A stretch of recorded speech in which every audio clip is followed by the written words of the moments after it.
आगे परेशानी का सामना यदि करना आप पड़ सकता नौकरी है। बदलने जा जब रहे आप हो नौकरी तो ये बदलते हैं नियमित तो एक जान लें। महत्वपूर्ण कदम ये है कि आप अपने एम्प्लॉय प्रोविडेंट फंड यानी ईपीएफ बैलेंस को अपनी पुरानी कंपनी से नई कंपनी में ट्रांसफर कर लें। यदि आप इस प्रक्रिया में देरी करते हैं या ट्रांसफर नहीं करते तो आपका ईपीएफ अकाउंट डोरमेट यानी इनएक्टिव हो सकता है। इसका मतलब है कि अकाउंट एक्टिव नहीं रहेगा और कुछ साल बाद उस पर मिलने वाला ब्याज भी रुक सकता है।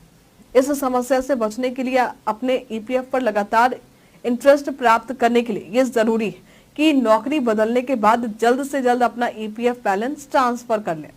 कई बार लोगों के अंदर ये सवाल होता है कि क्या ईपीएफ अकाउंट में बिना डेट ऑफ एग्जिट अपडेट किए पीएफ ट्रांसफर हो सकता है। तो आपको बता दें कि ईपीएफ बैलेंस ट्रांसफर करने के लिए जरूरी है कि आपकी पुरानी कंपनी में नौकरी छोड़ने की तारीख यानी डेट ऑफ एग्जिट को अपडेट किया गया।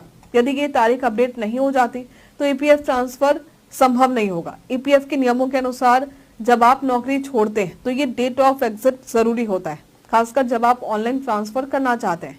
ये तारीख पुराने नियोक्ता द्वारा ईपीएफओ की साइट पर अपडेट की जाती है। तो चलिए अब जानते हैं ईपीएफओ के इससे जुड़े नियम। अगर ऑनलाइन ट्रांसफर प्रक्रिया के लिए सबसे पहले जरूरी है कि आपकी डेट ऑफ एग्जिट या और ईपीएफओ पर अपडेट हो। इस तारीख को आपके पुराने नियोक्ता द्वारा 2 महीने के अंदर अपडेट किया जाता है। ये तारीख उसी महीने की हो सकती है जब आखिरी बार आपकी पुरानी कंपनी ने ईपीएफ का योगदान किया था। अगर आपकी पुरानी कंपनी ने डेट ऑफ एग्जिट अपडेट नहीं की तो चिंता करने की बात नहीं है। आपको ईपीएफओ के पोर्टल पर खुद से इसे अपडेट करने का अधिकार है।